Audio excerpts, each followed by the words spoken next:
옛날에는 자명하고 분명한 어떤 사실들이 시대의 변화와 함께 변하고 또 사라지는 그런 일들이 있습니다. 여러 가지가 있지만 예를 들면 개식용 문화가 그렇습니다. 제가 15년 전에 미국을 가기 전만 해도 한국에서 개고기를 먹는 것은 하나의 한국의 문화였습니다. 근데 그 사이에 한국에 와보니까 애견 인구가 1,300만 명이 넘었습니다.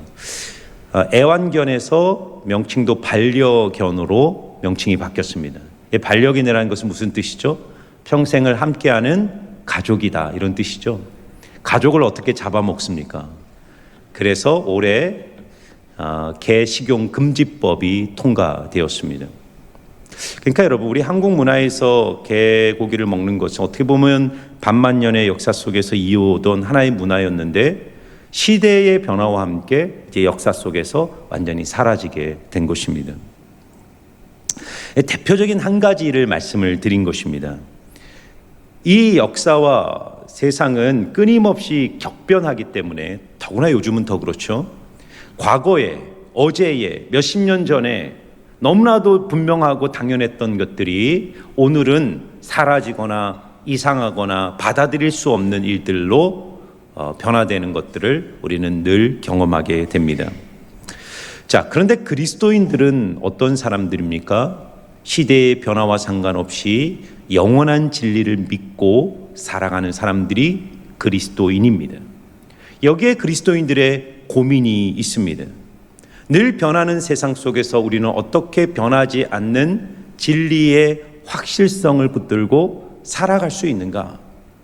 오늘 예수님께서 본문에서 말씀하시고 있는 결혼과 이혼에 대한 이슈도 바로 여기에 해당합니다. 제가 여러분에게 단도직입적으로 한번 묻고 싶습니다. 그리스도인은 이혼을 하면 안 되는 것입니까? 아니면 어떤 상황과 특별한 이유가 있다면 얼마든지 그리스도인들도 이혼할 수 있는 것입니까?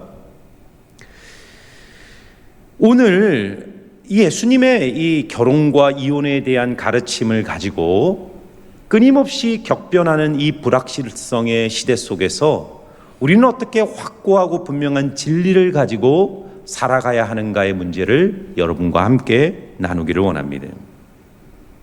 첫 번째는 시대의 차선이 아니라 성경의 최선을 찾으라는 것입니다. 오늘 예수님이 이혼에 대한 가르침을 바리새인들과 제자들에게 전하게 된 배경이 있습니다. 3절 말씀입니다. 바리새인들이 예수께 나와 그를 시험하여 이르되 사람이 어떤 이유가 있으면 그 아내를 버리는 것이 옳으니까. 예수님 당시나 오늘 이 시대나 결혼하고 가정을 이루고 또 때로는 가정이 깨어지는 이혼의 아픔들, 이런 것들은 그 시대나 지금 이 시대나 사람들이 가지고 있는 최대의 관심사인 것 같습니다.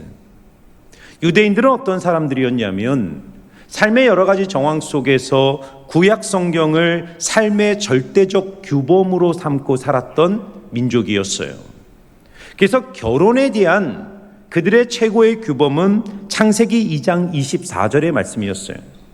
이러므로 남자가 부모를 떠나 그의 아내와 합하여 둘이 한 몸을 이룰지로다. 오늘날도 마찬가지예요. 저도 가끔씩 교회에서 주례를 하게 되면 신랑과 신부에게 말씀을 전하고 결혼 서약을 합니다. 신랑이 신부를 향해, 신부가 신랑을 향해 평생 함께 하겠다라고 서약을 한 후에 반드시 이 말씀을 선포합니다. 남자가 여자가 부모를 떠나 둘이 한 몸이 될지니 하나님이 짝주어 주신 것을 사람이 나눌 수 없다라는 말씀을 선포하는 것이죠. 그것이 바로 이 시대 속에서 기독교인이 믿는 하나님의 진리입니다. 결혼은 사람이 좋아서 하는 것이 아니라, 그래서 싫으면 헤어질 수 있는 것이 아니라 하나님이 붙여주신 것이기에 영원한 관계가 되어야 한다는 것이 우리가 믿는 진리입니다. 그러나 여러분 보세요. 우리가 그런 진리를 믿고 있다는 것, 그리고 우리가 결혼식에서 그런 진리를 선포했다는 것과 상관없이 그리스도인의 삶에도, 그 옛날 유대인들의 삶에도 이혼이라는 일들은 일어날 수 있는 일이었고 많은 사람들이 이혼을 경험한 것이죠. 실제로 미국의 한 기독교 설문조사에서 크리스찬의 이혼율에 대한 설문조사를 했어요. 아랫부분을 보면 거듭난 기독교인의 이혼율이 32%고요. 밑에 보면 비기독교인은 38%, 그걸 다 합친 것은 33%입니다. 그러니까 이 설문조사가 우리에게 말해주는 것은 뭐냐면 진리를 믿는 기독교인이나 이 시대적 가치관으로 결혼을 이해하는 비기독교인이나 이혼에 있어서 큰 차이를 보이고 있지 않다는 것입니다. 그래서 예수님 당시나 오늘 이 시대나 결혼과 이혼에 대한 성경적 가르침에 대한 해석에 있어서 논쟁이 있는 것입니다. 예수님 당시에 바리새파에는 두 종류의 주요한 학파가 있었어요. 절대로 이혼은 안 된다. 절대로 이혼은 안 된다라고 주장했던 샴마이 학파가 있었고요. 또 다른 학파에서는 어떤 상황이나 이유나 특정한 문제가 있으면 얼마든지 이혼은 가능하다라고 주장하는 힐렐 학파가 있었습니다. 그 당시 많은 유대인 남자들은 힐렐 학파의 주장을 지지하면서 자신들의 결혼의 정당성을 주장했던 거예요. 그리고 오늘 바리새인들이 바로 이 힐렐 학파의 주장을 등에 업고 예수님께 와서 어떤 이유가 있다면 아내를 버리는 것은 괜찮은 것입니까? 라고 묻는 것이죠. 이런 배경 속에 던져진 질문에 대해 예수님의 답변이 4절부터 6절입니다. 주님은 뭐라고 답변하셨을까요? 우리 같이 한번 읽어보겠습니다. 시작. 예수께서 대답하여 이르시되 사람을 지으신 이가 본래 그들을 남자와 여자로 지으시고 말씀하시기를 그러므로 사람이 그 부모를 떠나서 아내에게 합하여 그 둘이 한 몸이 될지니라 하신 것을 읽지 못하였느냐. 그런즉 이제 둘이 아니요 한 몸이니 그러므로 하나님이 짝지어 주신 것을 사람이 나누지 못할지니라 하시니. 아멘. 자, 예수님은 뭐라고 말하죠? 너 성경을 읽지 않았느냐? 이 시대가 가지고 있는 보편적 가치관, 이 시대의 문화 속에서 결혼과 이혼에 대한 시각을 형성하지 말고 너희들이 날마다 있는 하나님의 말씀이 뭐라고 말하고 있는지를 생각해 보라는 거예요. 다시 말해서 이 시대가 요구하는 차선책이 아니라 하나님이 원하시는 최선의 길, 성경이 요구하는 최선의 길이 무엇인가를 찾으라는 것. 무슨 뜻입니까? 하나님의 진리는 남녀가 하나님이 짝지어 주신 것이기에 헤어질 수 없다는 거예요. 어떤 이유에서도 헤어져서는 안 된다는 것이 하나님의 진리고 성경이 말하는 바라고 예수님은 분명히 말씀하세요. 그러자 바리새인들이 바로 예수님의 말씀에 반박합니다. 7절이죠. 여짜오되 그러면 어찌하여 모세는 이혼 증서를 주어서 버리라 명하였나이까? 신명기 24장 1절에 나오는 말씀이거든요. 예수님, 그러면 모세는 왜 남자들을 향해 이혼 증서를 써서 아내를 버리라고 율법 규정에 그 명령을 담고 있는 것입니까? 예수님은 이 바리새인들의 논박을 가지고 유대인들의 사회 속에 보편적으로 퍼져 있는 이혼에 대한 생각이 어디로부터 비롯되었는가를 주님은 드러내시는 거예요.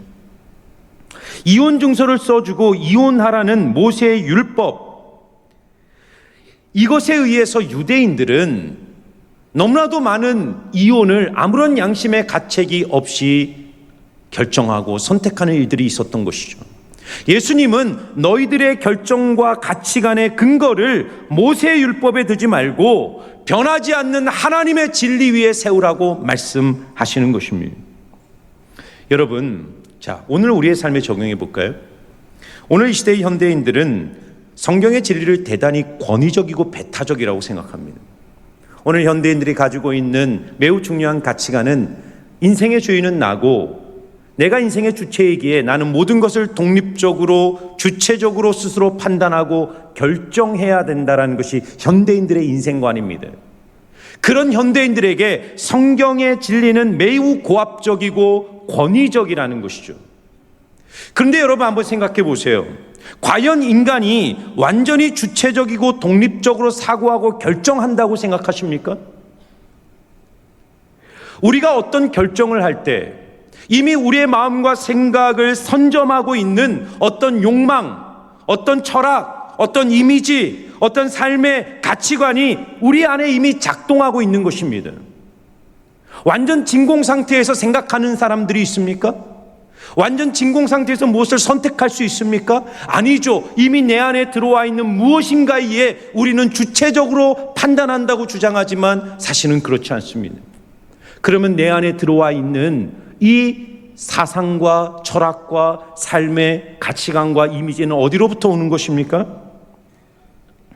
세상은요, 매우 막강한 권위의 방식으로 성, 결혼, 이혼, 가정, 돈, 직업, 자녀, 행복과 같은 주제에 전방위적으로 가르침과 사상을 주입해요. 내면을 지배하는 이런 세상적 가치관이 우리 안에 형성되고 그 가치관이 우리 안에 욕망을 만들어서 그 욕망에 의해 우리는 무엇인가를 선택하는 것입니다. 여러분, 예를 들어 보세요. 동성애라는 이슈가 요즘 뜨겁습니다. 미국에서는 이미 큰 몸살을 앓고 있고요. 한국 사회에서도 동성애 이슈는 앞으로 큰 문제가 될 것입니다. 불과 20년 전만 해도 동성애에 대한 부분에 한국 사회 정서는 기본적으로 정상적이지 않다라는 생각들이 20년 전만 해도 있었단 말이죠. 그래서 누구도 쉽게 동성애에 대한 이야기를 할 수 없는 문화였습니다.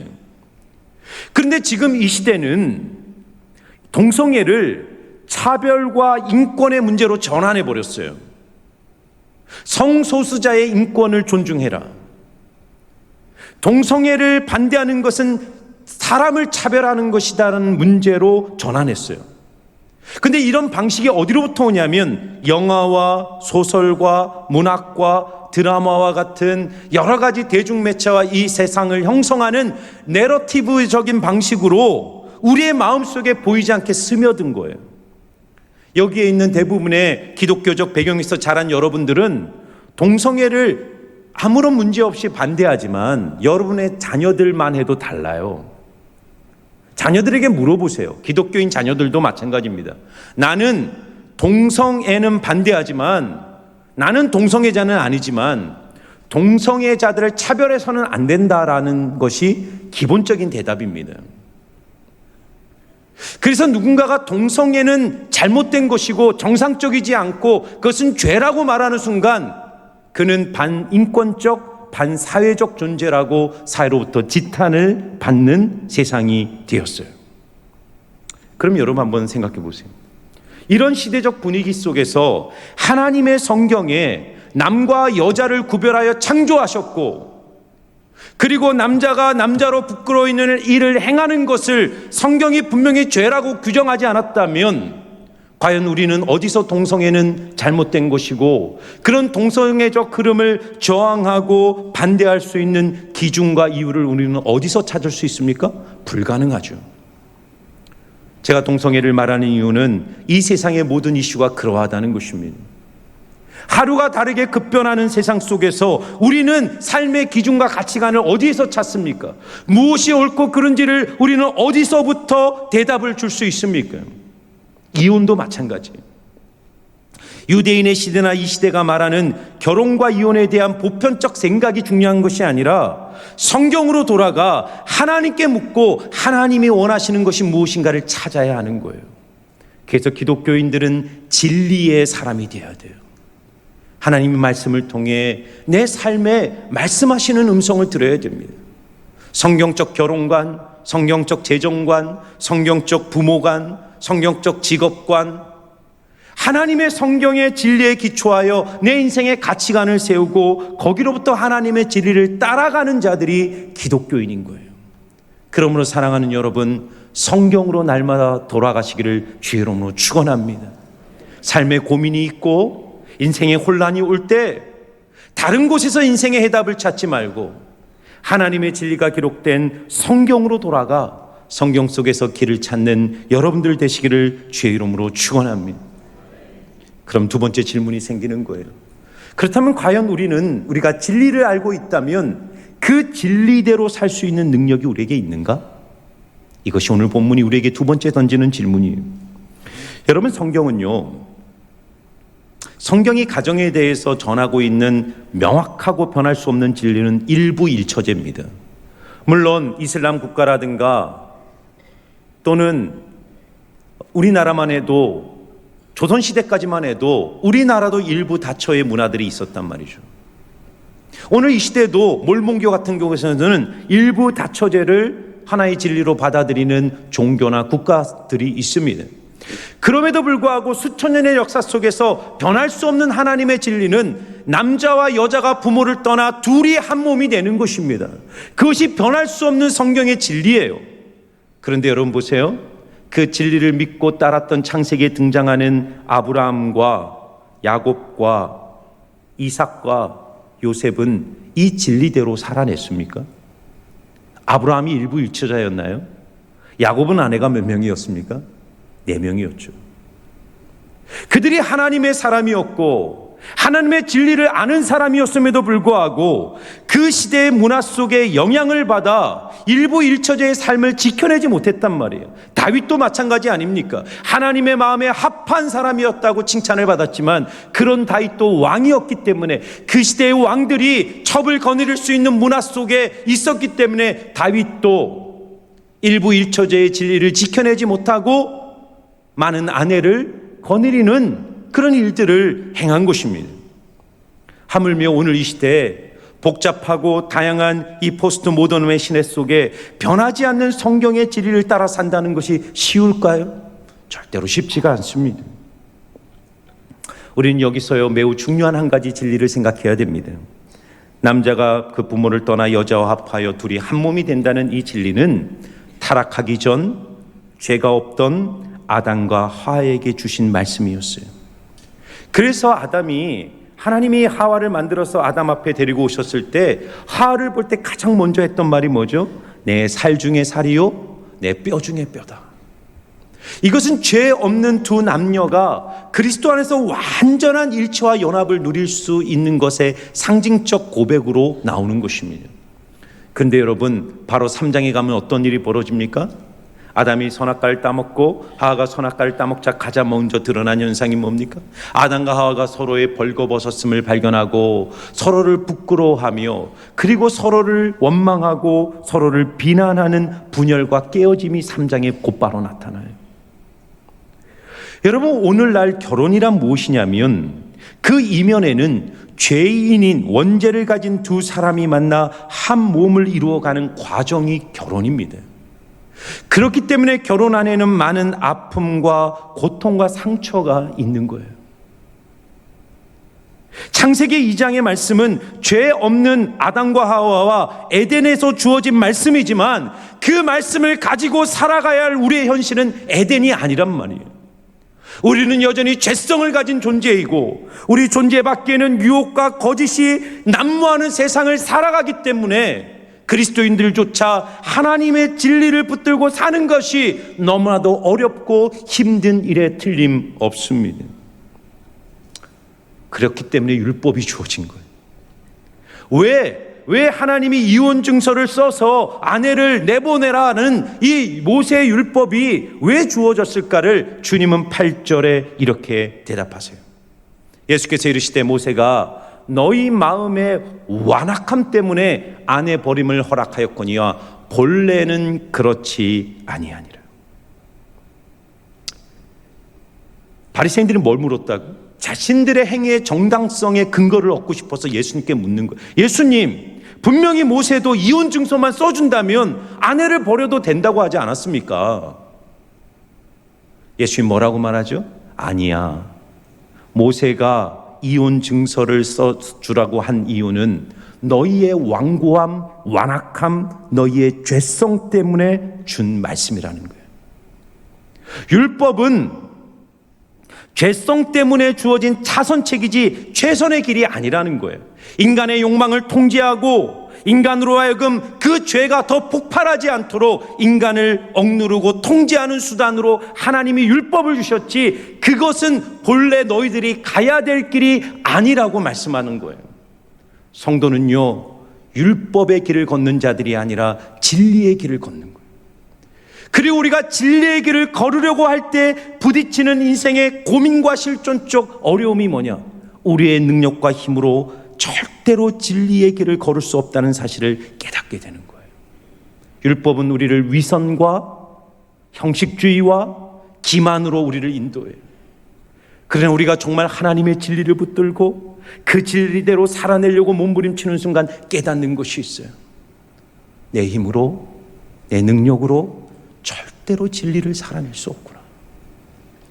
그래서 여러분, 진리를 붙드는 삶이란 나의 한계를 인정하고 그 한계를 뛰어넘게 하시는 하나님의 은혜에 전적으로 의지하는 삶으로 우리를 인도하는 거예요. 여러분, 지난주에 제가 1만 달란트 빚진 자의 비유를 여러분들에게 말씀하면서 용서에 대한 이야기를 했어요. 여러분들이 그 설교를 잘 들으셨다면 저는 여러분들이 매우 고민하고 마음에 부담을 느꼈을 거라고 생각합니다. 이 시대는 용서를 말하는 시대가 아니거든요. 종의와 정의와 공정과 때로는 합법적 보복을 해야지 그것이 정의로운 것이라는 것을 말하는 시대를 우리는 살아갑니다. 근데 하나님의 진리는 뭘 말하고 있습니까?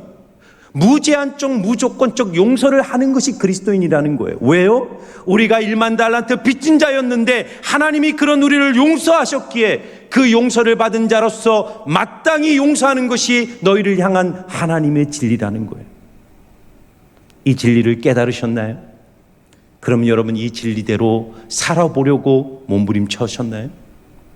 만일 여러분들이 이 진리를 붙들고 정말 내가 용서하지 못하는 사람을 내가 용서해야 되겠다라고 마음에 고민하면서 용서를 실천하려고 할 때 여러분들에게 다가오는 어려움은 뭐죠?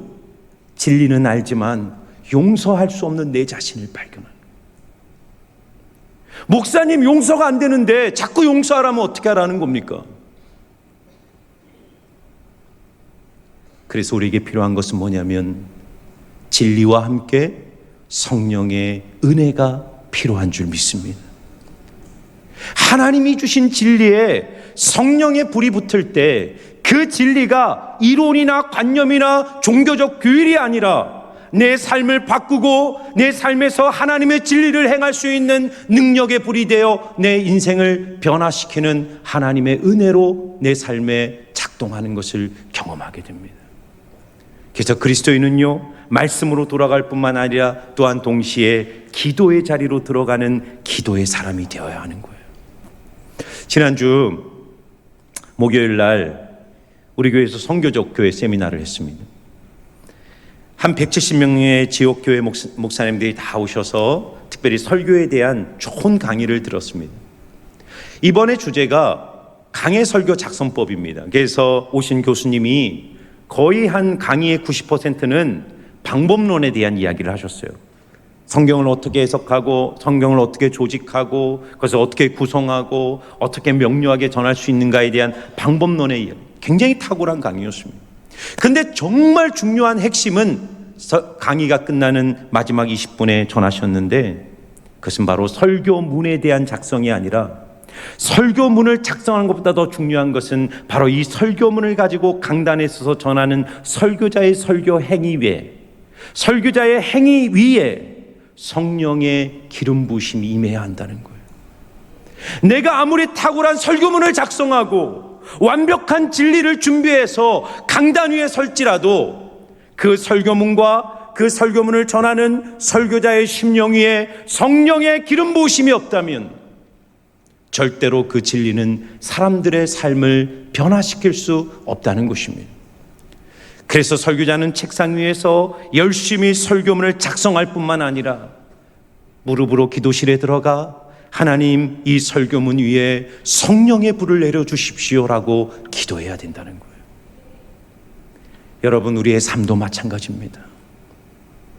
우리는 하나님의 진리를 알아야 돼요. 우리 가정을 향한 결혼을 향한 우리 자녀를 향한 물질에 대한 내 삶을 향한 하나님의 진리를 배워야 돼요. 그러나 진리를 배운다고 진리대로 살아갈 수 있는 것이 아닙니다. 그렇기 때문에 진리를 붙들고 날마다 기도의 자리로 들어가 하나님 이 진리 위에 성령의 불을 붙여 주시옵소서. 성령의 불길이 타오르게 하여 주시옵소서. 그래서 하나님, 내 힘이 아니라 이 진리 가운데 역사하시는 하나님의 능력을 힘입어 진리의 사람으로 살아가게 하여 주시옵소서. 그렇게 기도하시는 기도의 승리자들 되시기를 주의 이름으로 축복합니다. 여러분, 이제 오늘 가장 중요한 결론입니다. 여러분, 두 가지를 말씀드렸어요. 항상 진리의 기준을 고민하라는 거예요. 그리고 그 진리대로 살려고 할 때 살 수 없는 내 자신을 발견하기에 날마다 진리를 행하기 전에 먼저 기도의 자리에 들어가 성령의 은혜를 구하라는 것입니다. 자, 그런데 여러분, 그렇게 함에도 불구하고 우리가 때로 넘어지고 실패하고 좌절하고 범죄할 때 우리는 어떻게 해야 될까요?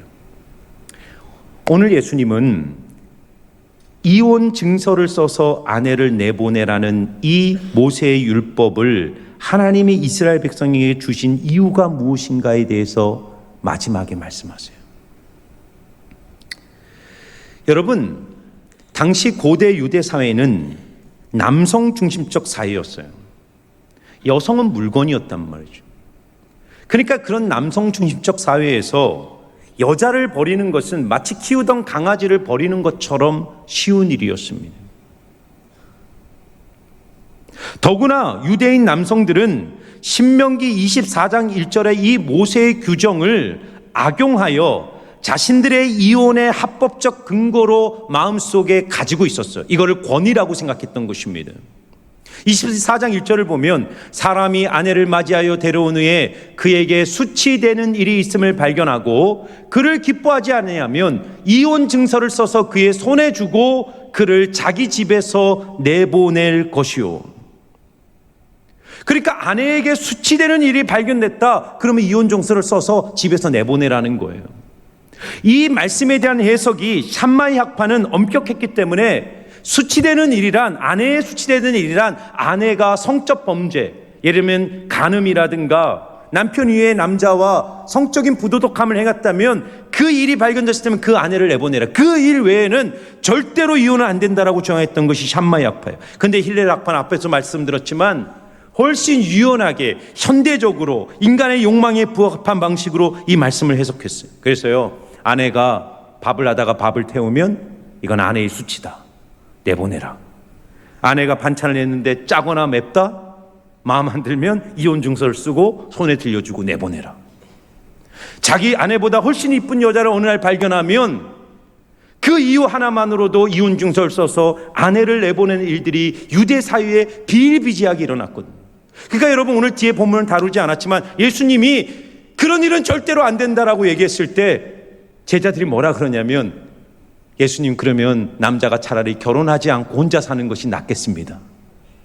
그러니까 여러분, 제자들조차 얼마나 인간의 욕망이 잘못된 성경과 그 시대의 가치관에 젖어 있는가를 보여주는 것이죠. 예수님은 왜 모세에게 이런 율법을 주었을까요? 왜 유대인들이 이렇게 율법을 악용하면서 가정을 깨는 일들의 합법적 근거가 되기 위하여 이런 율법을 허락하셨을까요? 여러분 보세요. 이것은 유대인들의 잘못된 성경 해석이었어요. 이혼 증서를 주라고 한 것은 남성들의 이혼 행위를 정당화하기 위하여 주신 것이 아니라 그 당시 사회적 약자였던 여성들을 보호하기 위한 안전장치로 율법을 주신 거예요.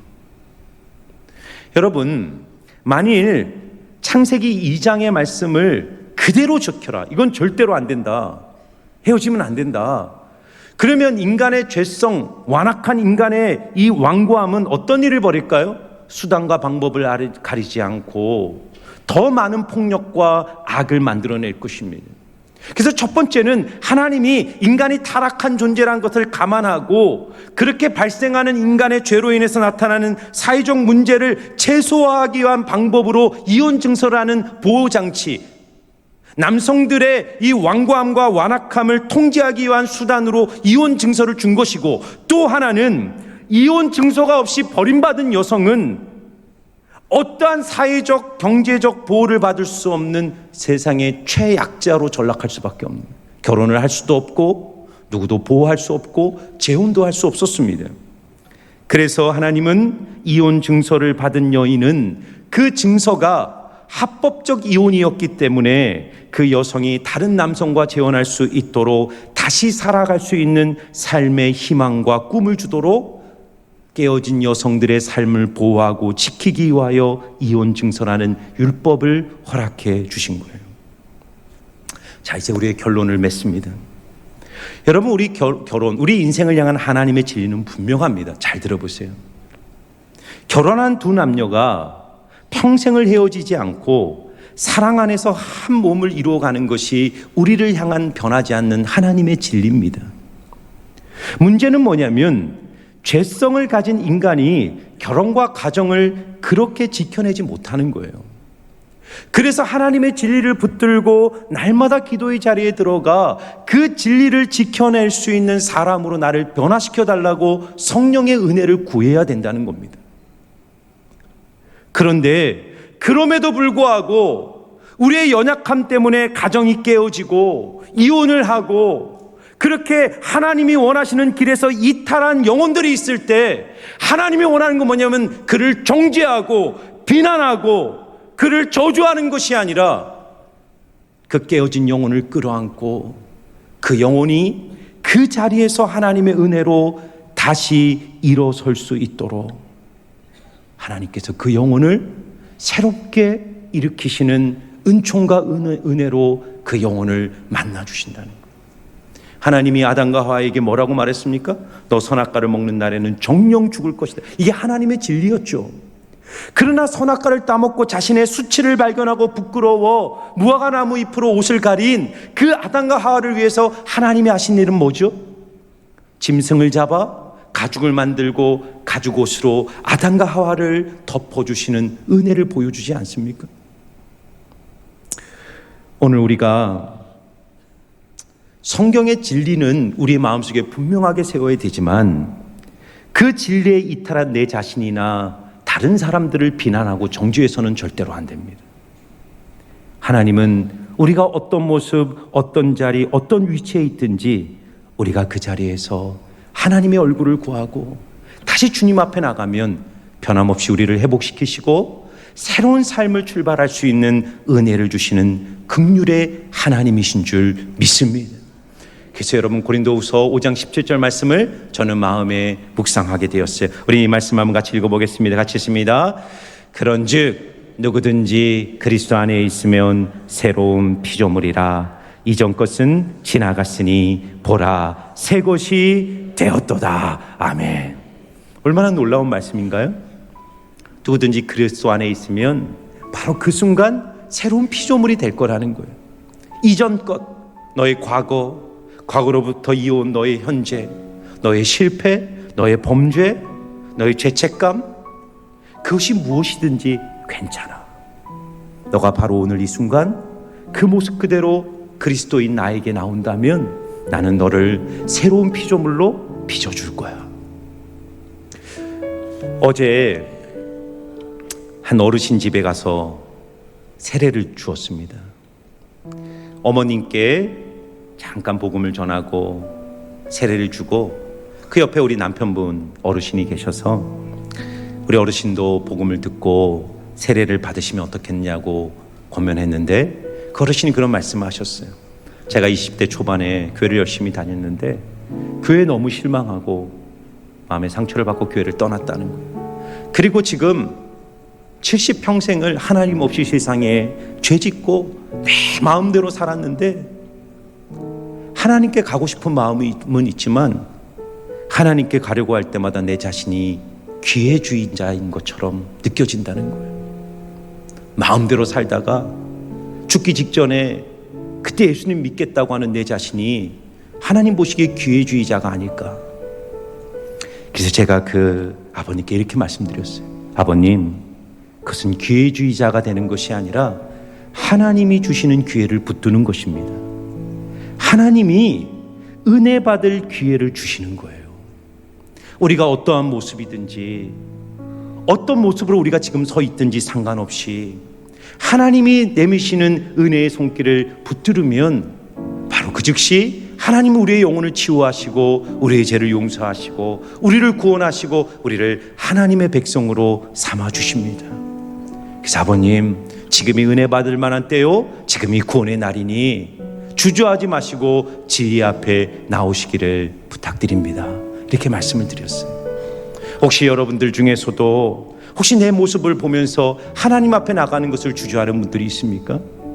주님은 깨어진 영혼, 부서진 영혼들을 절대로 외면하지 않습니다. 주님, 우리가 어떠한 모습이든지 오늘 이 순간 입묻는 모습 그대로 주님 앞에 설 때 우리를 안아주시고 우리를 회복시켜 주시고 우리를 승리케 하시는 사랑의 하나님이십니다. 그 하나님께 나아가 주님이 주시는 회복과 치유를 모두 누리시기를 주의 이름으로 축복합니다.